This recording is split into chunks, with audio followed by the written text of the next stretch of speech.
Assalamualaikum warahmatullahi wabarakatuh. Innal hamdalillahi nahmaduhu wa nasta'inuhu wa nastaghfiruh wa na'udzu billahi min shururi anfusina wa sayyiati a'malina. Man yahdihillahu fala mudilla lahu wa man yudlilhu fala hadiya lahu. Asyhadu an la ilaha illallah wahdahu la syarika lahu wa asyhadu anna Muhammadan abduhu wa rasuluhu la nabiyya ba'dah.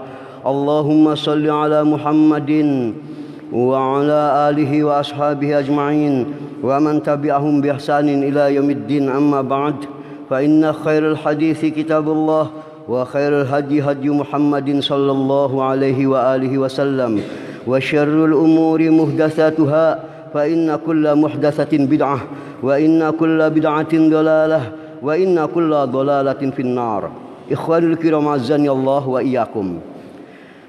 Telah saya sampaikan dalam pertemuan yang kemarin bahwa dimanapun para penegak kebenaran itu berdiri untuk meneriakan dan menyeru umat, menyeru pada tauhid, menjauhi kesyirikan, menyeru pada sunnah, menjauhi kebid'ahan, menyeru kepada ketaatan dan menjauhi pada kemaksiatan. Sudah dapat dipastikan akan ada sekelompok manusia maupun jin yang akan berupaya menghalang-halangi dari seruan-seruan yang hak ini, dan ini merupakan sunnatullah.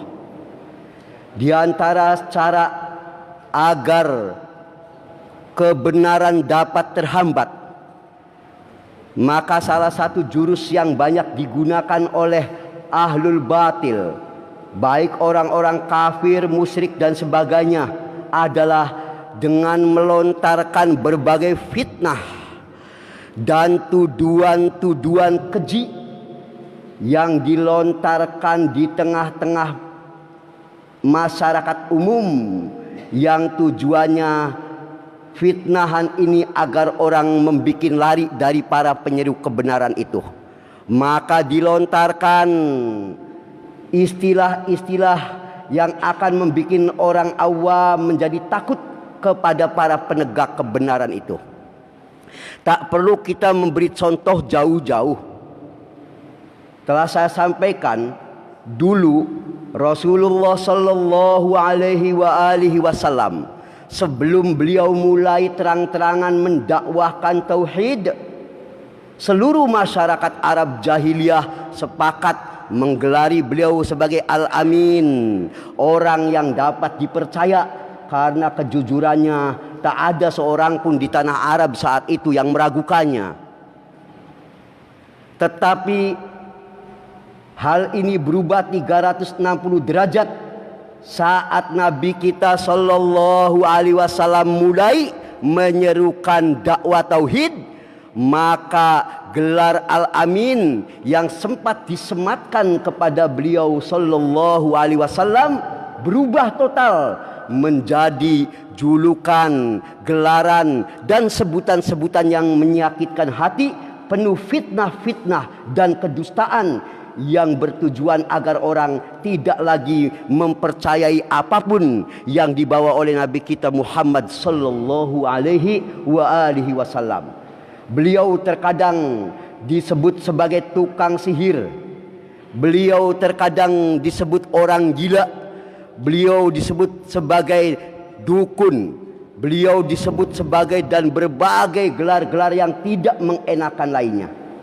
Yang sekali lagi target dari semua ini adalah orang-orang yang benci pada dakwah tauhid, ingin agar orang awam menjadi takut kepada dakwah tauhid yang digelorakan oleh Rasulullah sallallahu alaihi wasallam.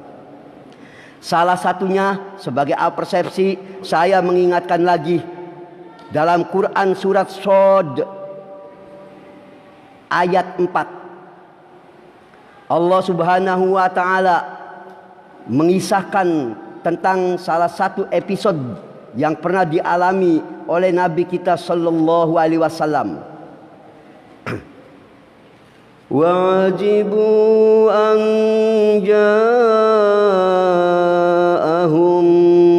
munzirum minhum wa'ajibu. Dan mereka orang-orang kafir musyrik itu merasa heran. Anja'ahum, tatkala datang kepada mereka, munzirum minhum, seorang pemberi peringatan yang memperingatkan umat akan pentingnya tauhid, memperingatkan umat akan bahaya syirik. Mereka heran.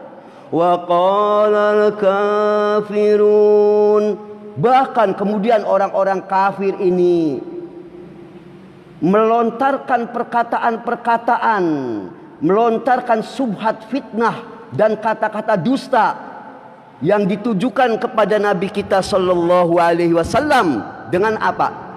Hadza sahirun kazzab. Hadza, orang-orang kafir itu berkata, ini si Muhammad ini sallallahu alaihi wasallam sahirun kazzab, seorang tukang sihir lagi pendusta. Padahal dulu mereka sendiri yang menyebut Nabi kita SAW Al-Amin. Tapi saat persoalannya sudah mulai mendakwahkan tauhid, mereka dengan tega menuduh sekelas Nabi kita SAW pun sahirun kazzab, tukang sihir lagi pendusta. Mereka tidak ragu-ragu lagi.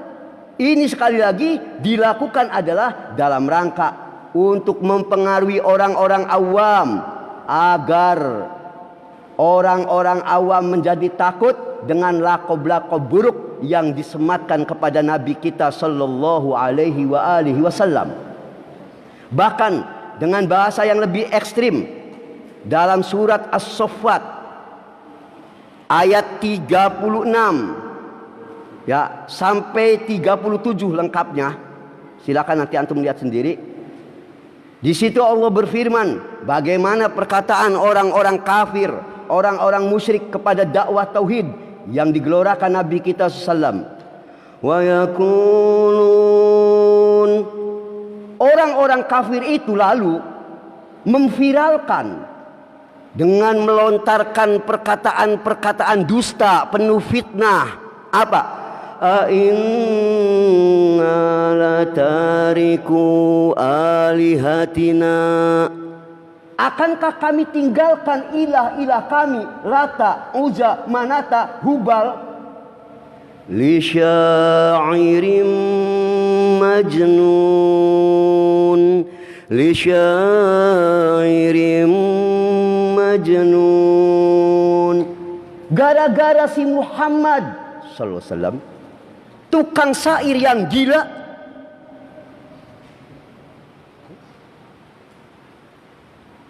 Seorang Rasul yang mulia, yang paling baik akhlaknya, ya, yang paling menempatkan akhlak di atas segala-galanya pun dengan tega dituduh sebagai orang gila karena benci kepada dakwah tauhid, persoalan utamanya.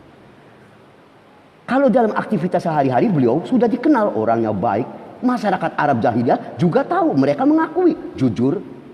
Tapi ketika sudah persoalan tauhid, mereka tidak ragu, bahkan menyematkan fitnah paling kejam, menuduh beliau sebagai orang yang gila. Sampai Allah Subhanahu wa taala marah, lalu memberikan pembelaan kepada beliau sallallahu alaihi wasallam dalam surah At-Tur ayat 29 sampai 31. Saya menyebutkan sebagiannya saja ayatnya. Fadzakir fama anta bi ni'mati rabbika bikahinin wala majnun.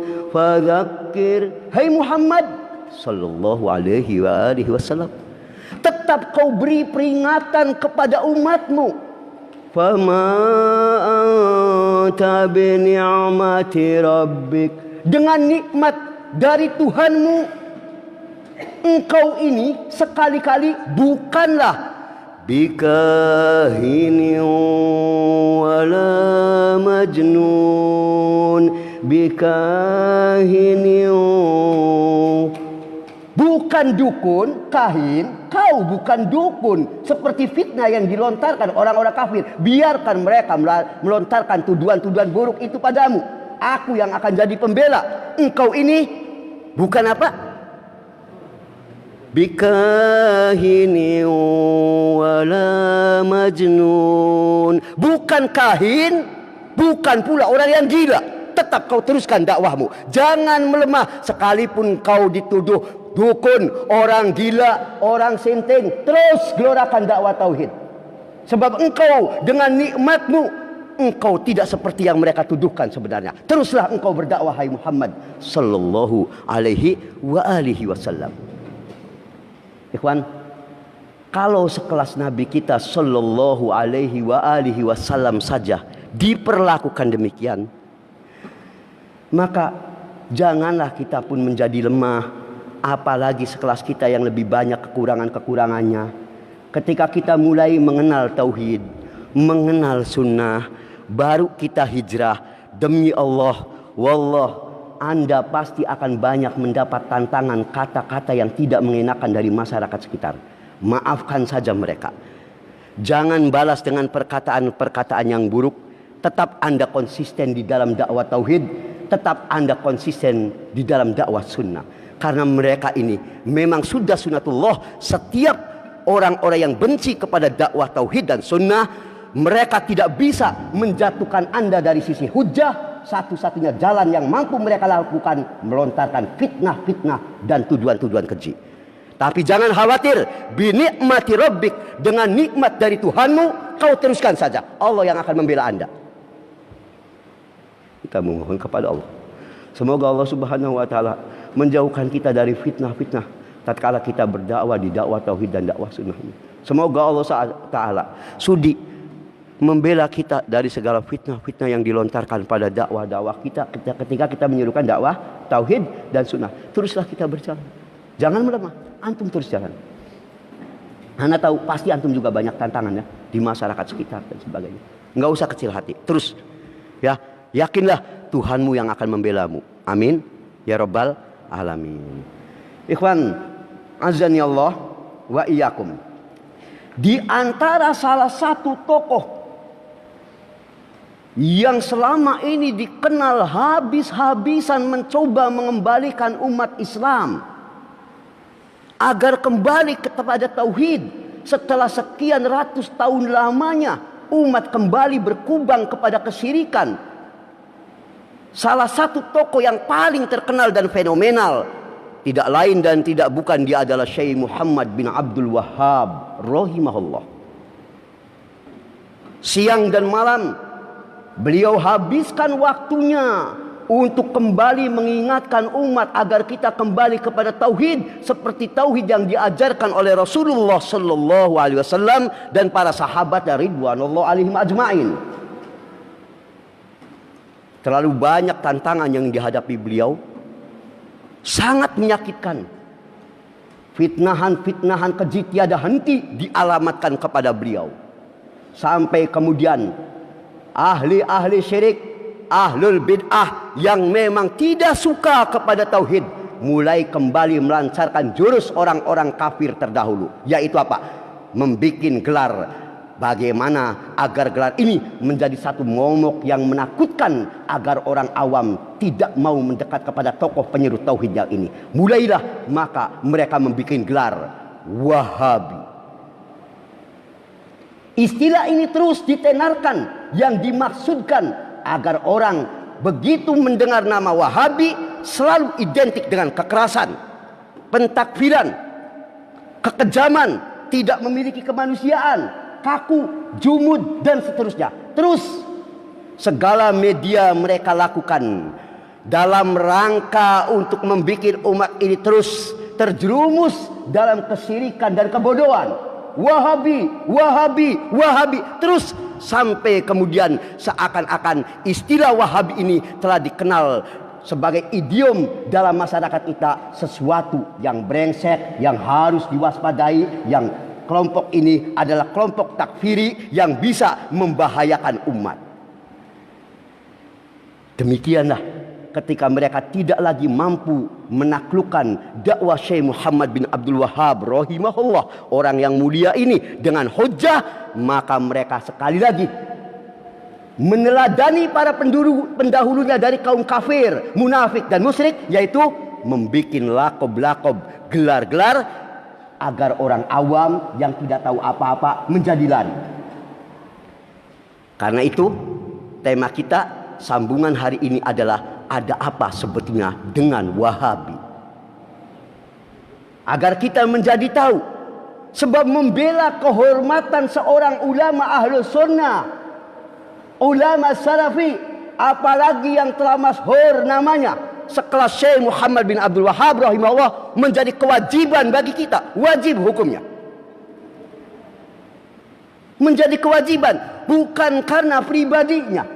Sebab pada dasarnya orang yang menyerang Syekh Muhammad bin Abdul Wahhab rahimahullah pada umumnya benci pada tauhidnya. Karena itu tidak boleh kita biarkan saja. Tidak bisa seenaknya mereka melontarkan fitnah-fitnah. Harus ada yang bangkit di antara kita untuk mengingatkan ini semua perkataan yang ditujukan kepada Syekh Muhammad bin Abdul Wahhab rahimahullah kebohongan dan dusta, fitnah. Harus ada yang bangkit, tidak boleh diam saja. Ikhwan, azani Allah wa iyyakum. Karena itu agar kita paham tentang siapa sebetulnya Syekh Muhammad bin Abdul Wahhab rahimahullah, yang sering kali tadi dilakobkan Wahabi, pendiri gerakan Wahabi. Saya ingin mendiskusikan kepada ikhwan sekalian, sebab tak kenal maka tak sayang. Antum harus tahu siapa sebetulnya beliau. Hanya saja sebagai catatan selingan, terkadang kita lucu.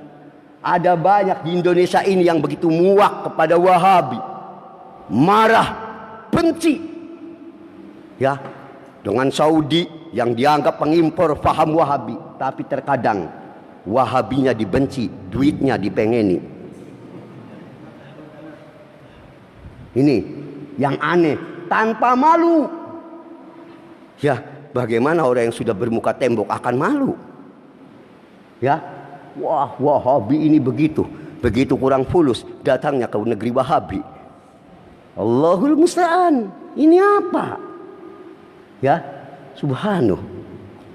Ikhwan, maka mengawali masalah ini saya ingin sedikit sampaikan kepada ikhwan ringkasan biografi ringkas dulu. Siapa sebetulnya Syekh Muhammad bin Abdul Wahhab rahimahullah? Beliau adalah Muhammad bin Abdul Wahhab bin Sulaiman al-Musyri' at-Tamimi. Jadi Muhammad bin Abdul Wahhab bin Sulaiman. Muhammad bin Abdul Wahhab bin Sulaiman at-Tamimi. Beliau lahir di satu kampung yang disebut Kampung Uyainah, seperti kampungnya Syekh Al-Utsaimin rahimahullah. Najd, kurang lebih 70 km arah barat laut Riyadh sekarang ini. Jadi kurang lebih 70 km dari Riyadh. Kelahiran Syekh Muhammad bin Abdul Wahhab rahimahullah. Beliau dilahirkan tahun 1115 Hijriah. Kalau di Masehinya 1701 Masehi. Sekarang tahun Masehinya berapa? 2019. Berarti sekarang dengan masa kita dengan masa beliau berapa tahun? Hitung sendiri. Kurangi saja. 2019 dikurangi 1701 sama dengan ambil kalkulator. Ya.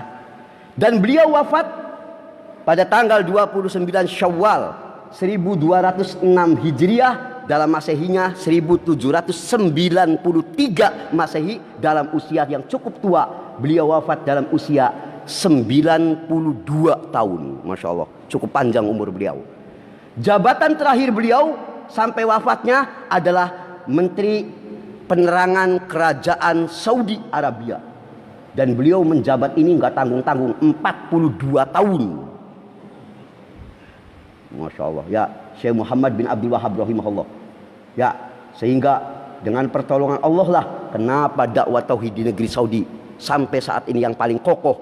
Salah satunya pertolongan Allah yang diberikan lewat dakwah orang yang mulia ini. Beliau punya kedudukan bagus, beliau manfaatkan untuk terus mendakwahkan tauhid. Sehingga jadilah sekarang negeri yang paling kita jadikan kiblat, contoh yang paling terbaik untuk pelaksanaan syariat Islam, penegakan tauhid. Tidak ada yang lebih hebat dari negeri Saudi. Semoga Allah memberkahi negeri ini. Amin ya rabbal alamin. Ikhwan azani Allah wa iyyakum. Itu sekilas tentang riwayat hidup Syekh Muhammad bin Abdul Wahhab rahimahullah. Apal tahun berapa tadi? Lupa lagi Ustaz. Ya, maklum, sudah Anda perkirakan. Ya. Wafat tadi barusan diomongin juga kayaknya lupa lagi itu masalahnya. Ya, insyaallah lah bas. Ya. Kalau pengen inget lagi, gampang. Lihat rekaman ceramah ini, antum catat nanti di rumah ya. Gitu, catat aja di rumah gitu. Ya. Baik, Ikhwan. Ikhwan azani Allah wa iyyakum.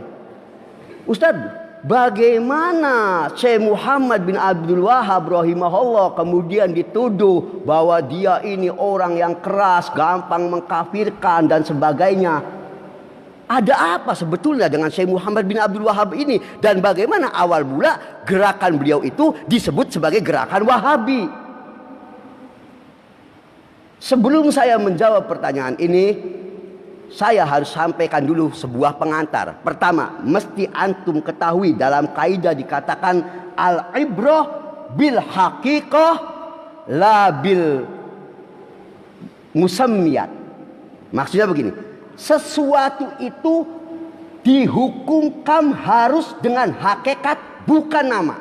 Saya ulangi, sesuatu kalau Anda mau objektif dihukumkan berdasarkan hakikat, bukan nama. Maksudnya gimana Ustadz? Saya sering sebetulnya memberikan contoh. Kalau Anda melihat Allah Ta'ala telah jelas-jelas melarang kita makan babi, dan Anda tahu yang namanya babi kayak apa, Anda tahu hakikat babi itu yang begitu, yang hidungnya kayak gitu, hewannya buntek, bunder gitu, antum tahu itulah hakikat babi. Ini yang Allah haramkan, hakikatnya ini. Kalau Anda hari ini kumpul satu masjid Ali bin Abi Thalib radhiyallahu anhu, lalu mengatakan karena pengen daging babi, mulai hari ini kita ganti, ini bukan babi, ayam.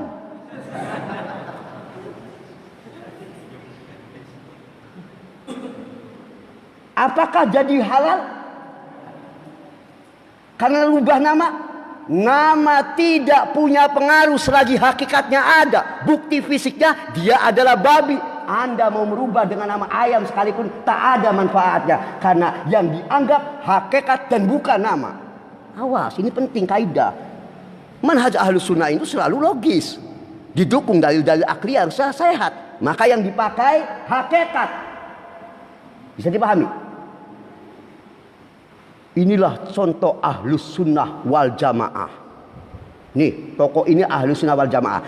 Tapi tiap malam dia bawa-bawa keris, masih suka nuju bulan, nyembah-nyembah kuburan. Jangan tertipu dengan nama, lihat hakikat. Walaupun dia sampai robek mulutnya teriakan, saya Ahlus Sunnah wal Jamaah. Saya bodo amat, emang gua pikirin. Bukan nama, hakikat. Tunjukkan kalau Anda Ahlus Sunnah wal Jamaah, tapi Anda menjual raja, Anda menjual jimat, Anda adalah Ahlus Syayatin. Karena lihatnya hakikat, bukan penamaan. Bisa dipahami, ikhwan? Jangan tertipu. Sebab kalau penamaan mah bisa aja orang berteriak. Ya, saya Ahlus Sunnah. Anda jangan tertipu dengan penyebutan. Lihat hakikat. Hakikatnya yang jadi patokan. Anda berada di atas sunnah. Anda berada di atas tauhid. Lalu orang-orang yang tidak suka ngomong, ini awas kelompok sesat. Sabodo amat. Karena bukan penyebutan yang jadi hukum. Yang jadi hukum adalah hakikat dan bukan penyebutan. Anda mau sebut babi dengan ayam, terserah Anda. Babi adalah babi. Sekalipun Anda mau bersepakat mengganti dengan istilah ayam, dia haram. Syirik adalah syirik. Bid'ah adalah bid'ah. Walaupun Anda mau istilah ganti ini bid'ah hasanah, sabodo amat. Bid'ah semua mungkar. Khomer adalah khomer, minuman keras. Ini mah bukan minuman keras, apa? Jamu. Sabodo amat. Mau diganti istilah jamu terserah. Hakikatnya homer haram. Anda mau ke istilah ganti jamu, terserah Anda. Tidak akan merubah hakikat. Bisa dipahami kan? Ini penting dulu antum ketahui. Kadangkala kita ini terutama orang awam gampang disubhat karena istilah penamaan. Menolak hadis yang sahih, golongan Mu'tazilah, hadis sahih banyak yang ditolak. Mereka pakai istilah keren. Studi kritis atas hadis mau istilah studi kritis, bodoh Anda ini penolak sunnah, ingkar sunnah, selesai urusannya. Pakai istilah dikeren-keren segala. Dukun, bukan, ini mah bukan dukun. Kiai putih, dukun putih, ahli pakar supranatural, barangnya dukun-dukun juga. Cuma bedanya dukun dulu pakai keris, pakai kemenyan, dukun sekarang pakai HP. Beda di situ aja. Hakikatnya dukun. Anda mau pakai peci haji juga dukun, prakteknya perdukunan, klinik. Hakikat bukan penamaan. Bisa dipahami kan? Ini perlu saya tanamkan dulu, sebab subhat mereka ini selalu bermain di sini. Bermain di penyebutan bukan, dan mereka mencoba mengecoh kita dari hakikat. Saya sering sampaikan, antum jual minyak samin. Tahu minyak samin? Tahu minyak samin. Dikasih minyak samin cap babi. Minyak samin cap babi halal enggak? Capnya babi tapi dalamannya minyak samin. Ada lagi, satu lagi antum bikin produk, minyaknya minyak babi cap onta. Bisa baik. Menurut antum yang halal yang mana? Apa minyak babi cap onta atau minyak samin cap babi? Yang bagus tentu saja minyak samin cap onta. Itu betul, iya kan? Cuma ada kaidah, daripada minyak babi cap onta lebih baik minyak samin cap babi. Gitu, kaidahnya gitu. Betul. Biarlah mereka menyebut kita sesat apa, sabodo amat. Hakikatnya kita berada di atas jalan manhaj salaf, itu keselamatan. Dan biarlah mereka berteriak seorang-orang, saya ini paling ahlus sunnah wal jamaah, tapi dalam prakteknya hizib zikir bid'ah, golongan sufi kumpul di dalamnya. Mereka menyebut sebagai ahlus sunnah wal jamaah. Sesungguhnya mereka ini menipu kita dengan sebutan-sebutan semacam itu. Anda jangan terpengaruh. Lihat hakikat yang paling penting. Ini kaidah dulu supaya paham. Jelas ya? Maka al-ibrah bil hakikah, ya, la bil musammiyat. Ya, bahwasanya sesuatu itu yang dijadikan patokan realitanya, bukan penamaannya. Lihat yang realnya. Jelas ya? Gitu. Kalau sudah dipahami, kita lanjutkan. Di antara kaidah terpenting lagi, ini sebelum saya mau, maaf, boleh saya sebut judulnya pembelaan atas dakwah Syekh Muhammad bin Abdul Wahhab rahimahullah, atau apa yang mereka istilahkan Wahabi. Sebab kita harus lihat hakikat. Betul. Dan sudah sangat layak orang sekelas Syekh Muhammad bin Abdul Wahhab rahimahullah ketika dizolimi, kita harus bangkit membela. Karena beliau dikenal sebagai ulama ahlus sunnah wal jamaah yang sebenarnya. Jangan diem saja. Bisa dipahami kawan? Kita teruskan. Nih, dalam hadis sahih riwayat Tabrani nomor 20.976, yang kata Ibnu Hajar rahimahullah dalam Bulughul Maram nomor hadis 421, isnaduhu sahih. Dan Syekh Albani rahimahullah dalam Irwaul Ghalil nomor hadis 2685 juga menyebut hadis ini sahih. Rasulullah SAW bersabda, al-bayyinah 'alal mudda'i. Al-bayyinah 'alal mudda'i. Maksudnya apa, ikhwan? Wal yamin 'ala man angkar. Penuduh dia yang harus membawa bukti-bukti atas tuduhannya.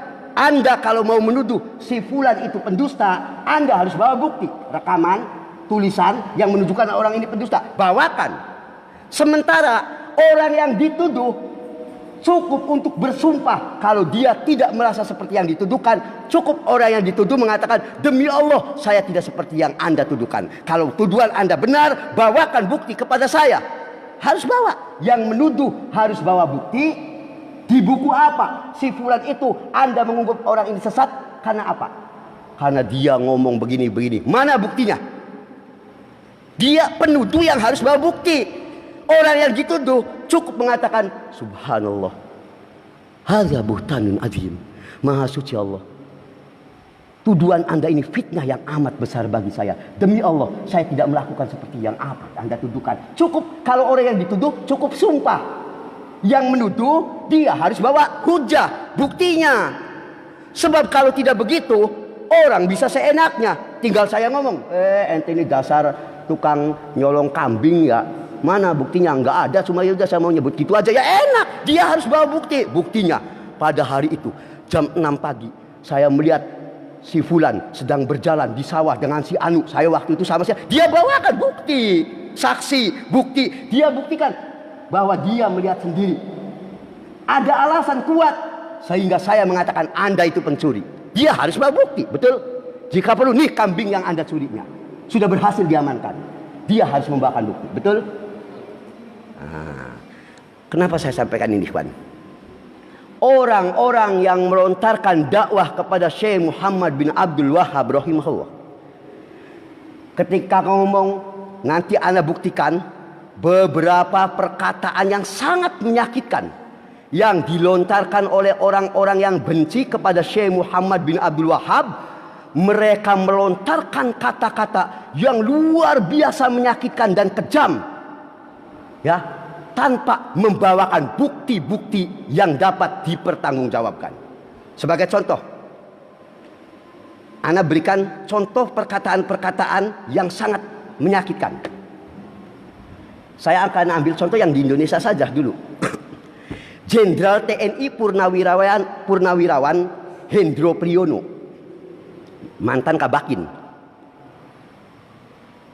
ya, sebagaimana dikutip dalam www.foa Islam, ya, nomor artikel 16922, sempat berkomentar saat dulu rame-ramainya penangkapan Nurdin M. Top.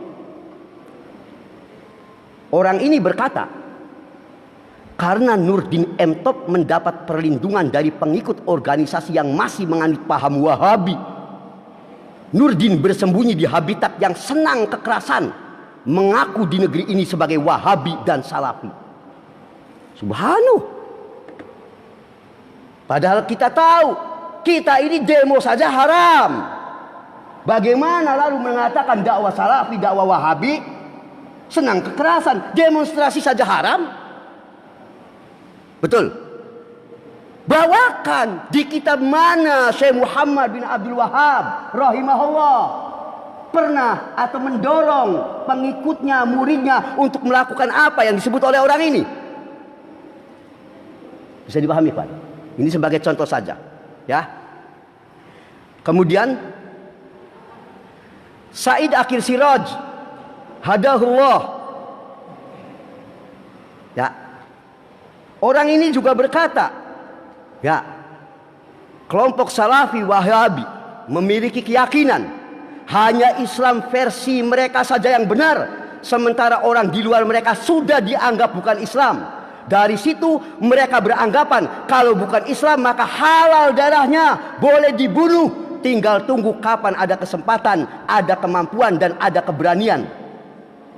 Demi Allah, hadza buhtanun azim. Demi Allah, ini dusta yang besar. Lihat dalam NU Online 5 Juli 2015. Bagaimana? Demi Allah, Syekh Muhammad bin Abdul Wahhab rahimahullah tidak seperti tuduhan orang ini. Kita tidak pernah menganggap mengkafirkan orang yang tidak sepaham dengan kita. Bahkan kita orang yang paling berhati-hati dalam masalah pentakfiran. Betul. Dari mana? Bawakan bukti. Di kitab mana Syekh Muhammad bin Abdul Wahhab rahimahullah? Bawakan. Anda penuduh, Anda bawakan bukti. Jangan asal ngomong. Anak TK juga bisa. percuma sekolah S3 alias asal metu bae mah. Ya. Ini Kiai Haji Muhammad Idris Ramli, tokoh NU garis lurus. Saya tidak tahu apa ada NU garis bengkok atau apa, saya bukan urusan saya, ngapain saya mikir ke situ. Dalam artikelnya yang dikutip resmi di situs ini, ya, bulan 9 tahun 2015, mengatakan hati-hati dengan Ali Jaber, artis Arab yang sering nongol di TV nasional. Fatwa-fatwanya sering ngawur, Wahabi bertakiyah. Subhanallah. Mohon maaf, secara pribadi Anda tidak seluruhnya sependapat dengan manhaj yang dianut oleh Ustadz Ali Jaber. Tetapi ketika menghubungkan ini dengan Syekh Muhammad bin Abdul Wahab, demi Allah, hadza buhtanun azim. Bisa dipahami ya, kawan? Jangan seenaknya dong. Ya, bahkan di situs ini berkata, musibah besar bagi umat Islam adalah maraknya gerakan Wahabi yang menebarkan perpecahan dengan stempel syirik dan kafir kepada umat Islam yang bertauhid. La haula wala quwata illa billah. Dan yang lebih jahat dari ini, ya, dalam situs www.nu-lurus.com, ya, bulan 12 tahun 2015 berkatakan, Asyiah adol wal wahabiyah ador. Syiah jauh lebih sesat, tapi Wahabi jauh lebih berbahaya. Innalillahi wa inna ilaihi rajiun. Bagaimana mulut orang ini sampai melontarkan perkataan ini? Apakah harus dipakai disumpal pakai bledogan cangkeme?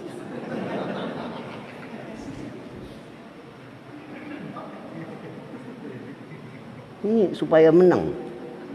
Ngomong padu baik.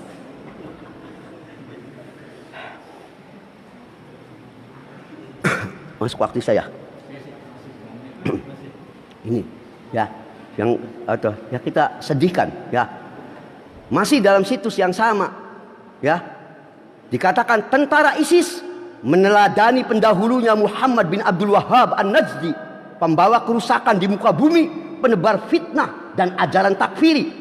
Wahabi juga tak henti-hentinya mengkafirkan dan menyalahkan Aswaja, Asy'ari dan Sufi.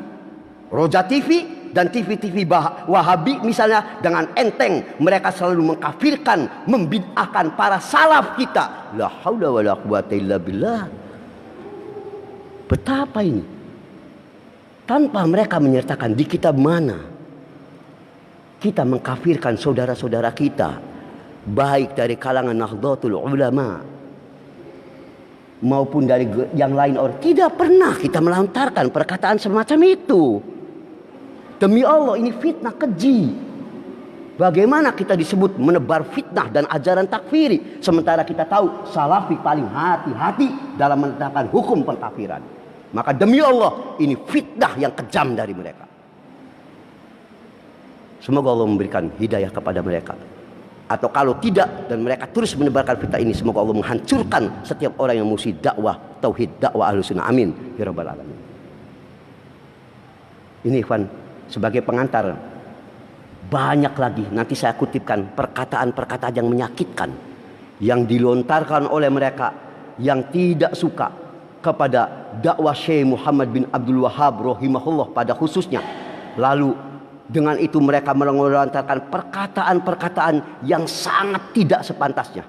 Bahkan yang paling terakhir, mungkin Ana juga pernah sempat bikin status di Facebook Ana. Ya, orang yang disebut Ustadz Solmed seperti berkata, Indonesia ini darurat Wahabi katanya. La haula wala quwata illa billah.